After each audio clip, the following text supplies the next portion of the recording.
नमस्कार, मैं कुमार और आप देख रहे हैं स्टार मिथिला। दरभंगा सहरसा के बीच आज फिर एक बार सभी ट्रेनें कैंसिल रही हैं। कारण रैक की कमी बताया जाता है। जो रैक की कमी है इस रूट पर, इसीलिए ट्रेन की परिचालन नहीं हो रही है दरभंगा सहरसा के बीच। मैंने आपको कल एक वीडियो दिखाया था जिसमें काफ़ी सारी कमेंट देखने को मिली। जो रैक की कमी है, ट्रेनों में आग लगा दी गई थी, इसीलिए यहाँ अब इस रूट पर ट्रेन की परिचालन नहीं हो रही। ये गलत है। जो रैक की कमी के कारण इस रूट पर ट्रेन का परिचालन नहीं हो रहा है। सही तो ये है जो समस्तीपुर रेल डिवीज़न के अंतर्गत मैनेजमेंट नहीं है, इसलिए इस रूट पर ट्रेन का परिचालन नहीं हो रहा है। अगर मैनेजमेंट सही होती तो न सिर्फ दरभंगा सहरसा रूट, बल्कि सहरसा ललितग्राम रूट, बल्कि दरभंगा से सकड़ी होकर के हरनगर तक का, जो ये खास करके 3 रूट्स हैं, इन रूटों पर एक ट्रेन अगर दे दिया जाए सही रूप से और उसका टाइमिंग सही हो तो पूरे दिन में वो 3-4 चक्कर आराम से लगा सकती है, अगर सही उसका टाइमिंग हो तो।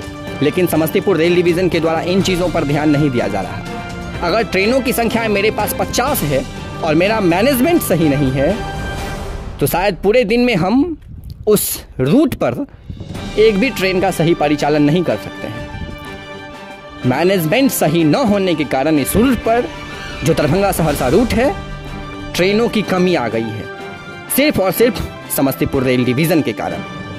आप लोगों को ज्ञात होगा और अगर आप इस रूट में ट्रैवल कर रहे होंगे तो इस चीज़ की आपकी भली भांति आप लोग इस चीज़ को जान रहे होंगे। जो जिस ट्रेन को दरभंगा से सहरसा पहुंचने में 5 घंटे 4 घंटे का समय लगने चाहिए, उसको 7 घंटे 8 घंटे से ज़्यादा समय लगता है।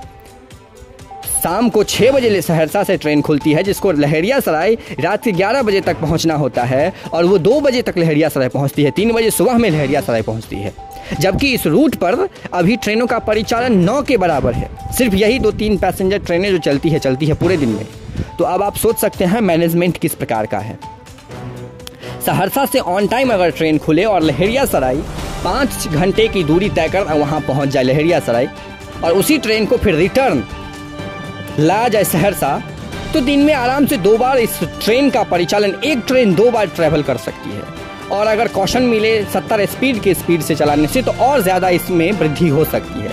लेकिन ऐसा होता नहीं है, जिसके कारण आज ये दृश्य देखना पड़ रहा है। कारण यही है जो समस्तीपुर रेल डिवीज़न के अंतर्गत जो कुछ अधिकारी बैठे हुए हैं वो नहीं चाहते हैं जो मिथिला के खास करके इस क्षेत्र में रेल से विकास हो। कारण सिर्फ एक ही है, विकास में बाधा उत्पन्न करना, और वो भी समस्तीपुर रेल डिवीज़न के द्वारा। क्योंकि अगर मैनेजमेंट सही होगा तो एक ट्रेनें इन जो 3 रेलखंड में आपको बताया, सकड़ी हरनगर, दरभंगा सहरसा और सहरसा ललितग्राम, इन तीनों रूटों पर अगर एक ट्रेन का परिचालन सही रूप से कर दिया जाए तो दिन में आराम से वो 2 से 3 बार यात्रा लोगों को करवा सकती है। तो इस प्रकार की व्यवस्था समस्तीपुर रेल डिवीज़न की हुई है। झंझारपुर में एक ट्रेन खड़ी रहती है पूरी रात। सुबह को वो झंझारपुर से निकलती है और शाम में फिर वो रात में लगभग 8 बजे झंझारपुर पहुंचती है। पूरी रात वो झंझारपुर में खड़ी रहती है। क्या उसका विस्तार निर्मली की तरफ नहीं हो सकता है? सरायगढ़ तक एक ट्रेन आती है सहरसा से चलकर, क्या उसका विस्तार झंझारपुर तक नहीं किया जा सकता है? और अगर सरायगढ़ झंझारपुर के रूट में नहीं आ सकती है वो ट्रेन, तो उसको ललितग्राम के रूट में दे दिया जाए। लेकिन ऐसा कुछ नहीं किया जा रहा समस्तीपुर रेल डिवीज़न के द्वारा। सिर्फ और सिर्फ विकास में बाधाएं उत्पन्न की जा रही हैं। जुड़े रहें स्टार मिथिला से, मैं बहुत जल्द अगले वीडियो के साथ हाजिर होऊंगा। आज इस रूट पर सभी ट्रेनें कैंसिल हैं। अगर आप यात्रा कर रहे हैं तो एक बार जानकारी जरूर ले लें जो आखिर इस रूट पर कब से ट्रेनें सही रूप से चलना शुरू कर देंगी। धन्यवाद। आप देख रहे थे स्टार मिथिला।